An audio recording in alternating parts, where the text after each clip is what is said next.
Hello, this is Rosy Hardy Gardening and it's Q&A time. I've had no success overwintering my fuchsias in the basement. Any tips? This is to do with probably the fact that they've got no light. Maybe they are a little bit too dry. And you know, that's the main thing. I would say in basements, you've got to have some artificial light in there. You need some grow lights of some form, just to give them an idea of when it's daylight and when it isn't daylight, and then that will be perfectly okay. But that's about all I can actually say to you about it for being in a basement. But I know from friends who live in Norway, they always have artificial lights in their under their basements, so that you've given your plants an idea, even though that they are dormant, that there is a daylight and there is a night time. I have a load of fabulous asters, Nova Belgii types, so Symphotritons, that have finished flowering. Should I cut them back now or in the spring? I'm seeing conflicting advice online. There will be conflicting advice online because some people like to tidy up their gardens and have them looking absolutely fabulous, and other people just want to leave them there. Now, the best thing for the plant is what would happen in nature. Nothing would cut it back. It would have all of its growth there, and in the spring everything would fall off as the new growth comes through. So I would suggest that if you're happy to leave them, unless they are the really tall forms which are collapsed over and look untidy, then leave them till the spring and do it as a spring cleaning. Can I use eucalyptus to screen a fence in a new build house? I've seen that it's invasive and can damage brickwork. Oh my word. I mean, eucalyptus are beautiful and they're lovely, but they grow at a rate and they have roots that go all over the place. This is not the best idea. If you have a large space and there is no problem whatsoever, then I'd happily say yes, go ahead with it. But if you're in a small confined space, then think of something else other than eucalyptus, please. I have heard if I trim my Japanese holly in the fall rather than the spring, it will focus on filling out as opposed to getting taller. Is this true or a myth? Well, if your common name of Japanese holly is what it is over here in the UK, then this is Ilex crenata. This is not a large growing form. This has been used a lot because it has tiny little leaves, and it's used as a replacement for box, and therefore it is meant to be clipped and kept into shape. So you can prune it all the time to make it put on new growth. It is a slow grower though, so do be aware that it doesn't grow very fast. But yeah, clip it whenever you want it to and it will fill out and make a good shape. So that is my advice to you. Hi Rosie, I've saved some seeds from my Actaea. For the first time, would love your advice. From what I gather, it's time consuming. They won't flower for a long time. I'm patient. What do we do when we're sowing? Right, okay. Your Actaea seeds will need some cold, therefore a bit of stratification. So you need to mix them in with some damp compost, put them into a fridge for probably about 4 weeks, then put them into a seed tray. So if you start them off in a plastic bag or a container in compost, that's fine. Make sure it's moist. Put that in the fridge, bring it out. Then put it into a seed tray, put it into a propagator that needs a bit of basal heat. And then if they don't start to germinate within the next 4 to 6 weeks, they need another 4 weeks of cold. Then bring them out and then wait for them to germinate. Once they've germinated, treat them like any other seedling, pot them on, etc. And yes, it will take a long time from seed to get a mature plant, probably nearer 4 to 5 years for it to be into flower. I have a small Cotoneaster Coral Beauty. How deep rooted are these? As where I want to plant it is really shallow. Well, Cotoneaster are such tough little plants. They're not going to do a huge amount of worry if they have a shallow rooting. So I would go for it. Put it in there. Make sure that you, as with anything that's newly planted, that you water in well and you give it a little bit of food. Then it should be perfectly fine. Hi Rosie, I'd like to ask suggestions for a plant strip between our neighbour's house. Currently a path with grass, clay soil, south facing, so it's quite warm and it's sunny for the first part of the afternoon, so it's quite a long time. It'll obviously get quite dry because you've got a wind tunnel there, so you're getting dry, your clay. but there are plants that will be quite happy in there, and I'll give you 3 suggestions to start off with. One would be Nepetas. Nearly all of the Nepetas will be happy in that sort of situation and thrive.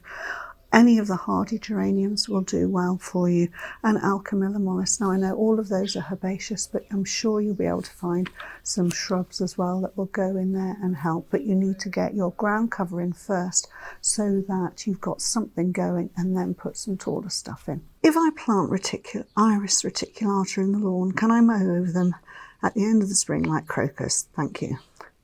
I see absolutely no harm in you doing that at all, as long as your cut that you are doing is not an absolute low down and you have a slightly higher setting on your mower.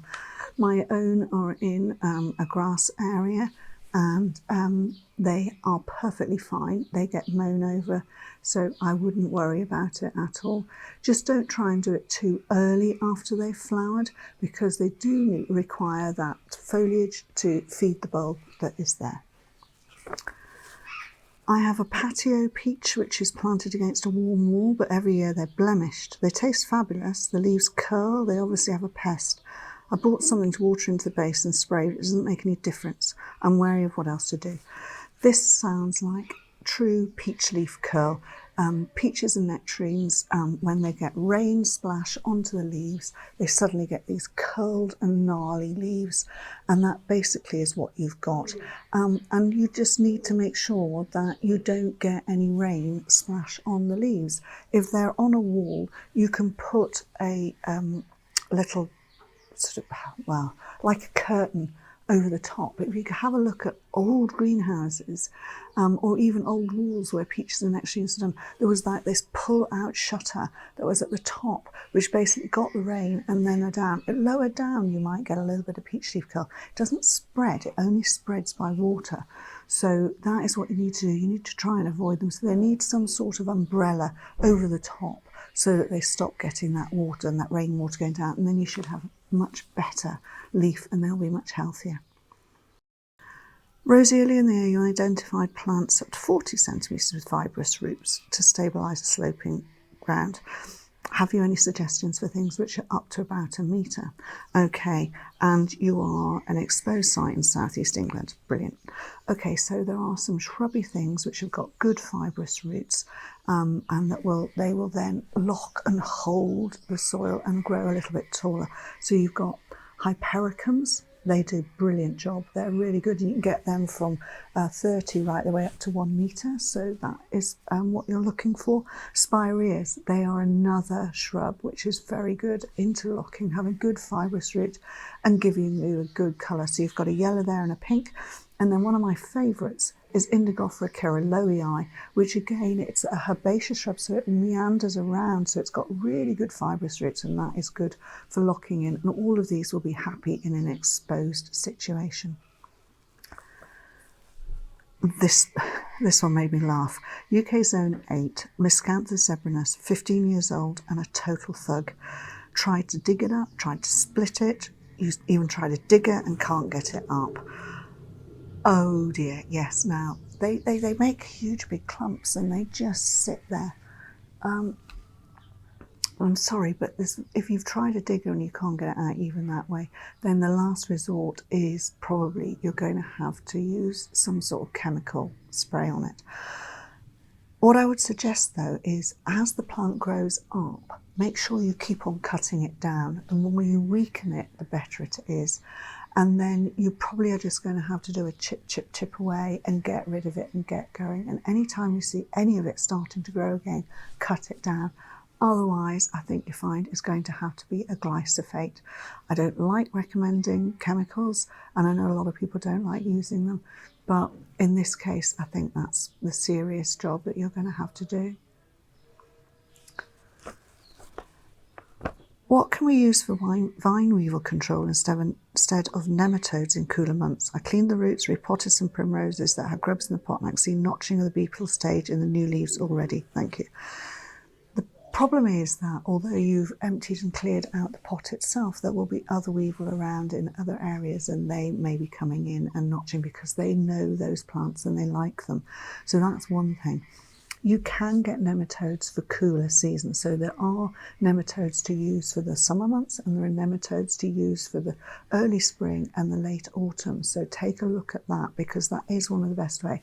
There are no chemicals now available either for the gardener or even the professional.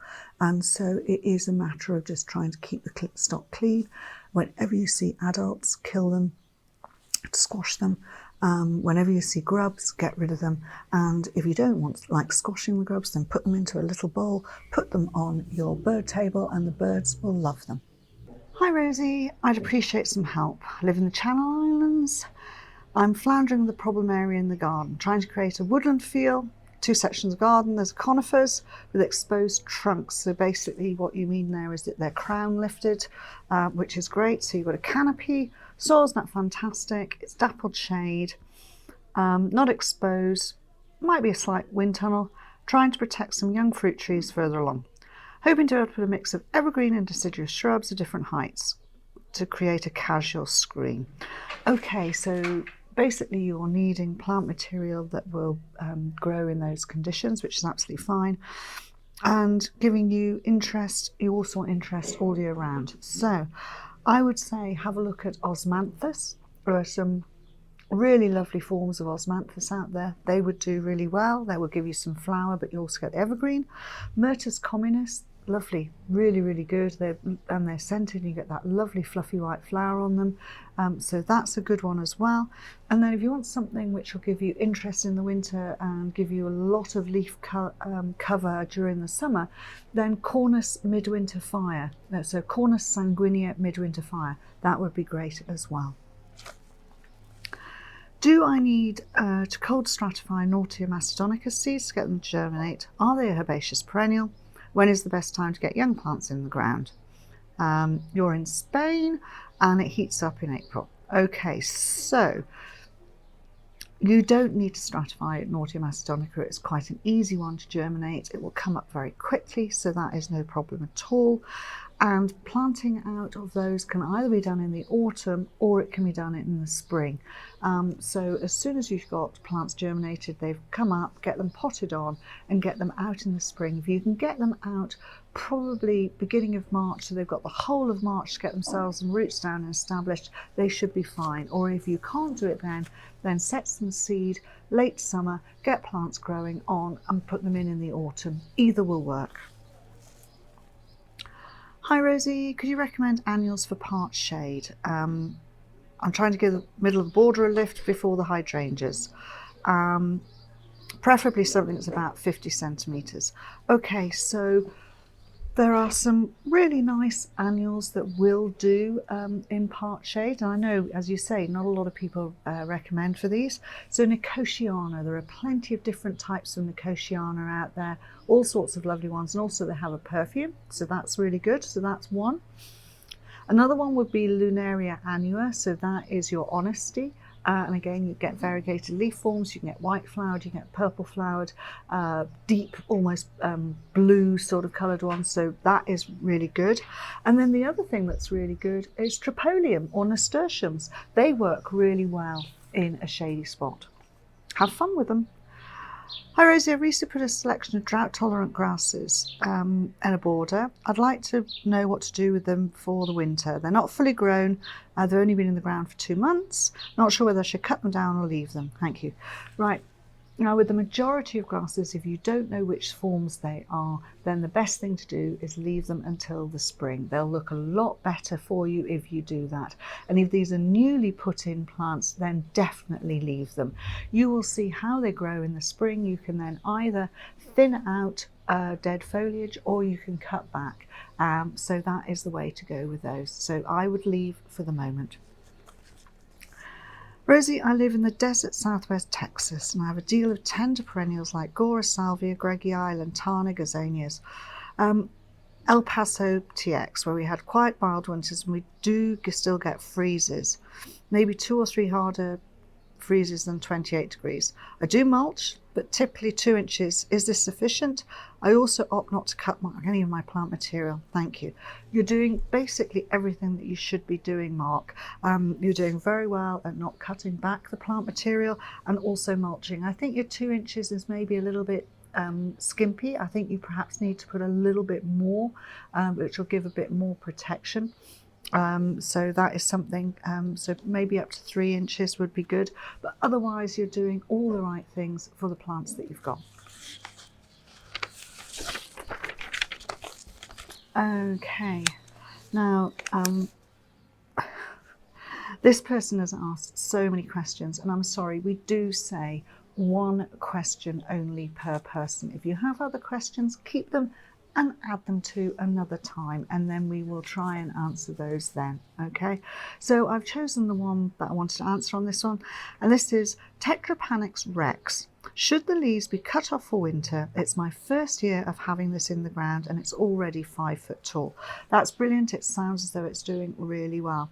Now, I would personally leave the leaves there. Just let them die down. You will find that they will fall off when they are ready to, and they will fall off late winter, early spring. So you don't need to do anything to them. Let them naturally do what they want to do. If they haven't fallen off in the spring, then cut them back, but wait until you see the new buds appearing. Thank you very much for watching, and please do subscribe to the channel. If you want to watch another video of mine, YouTube thinks this one is perfect for you.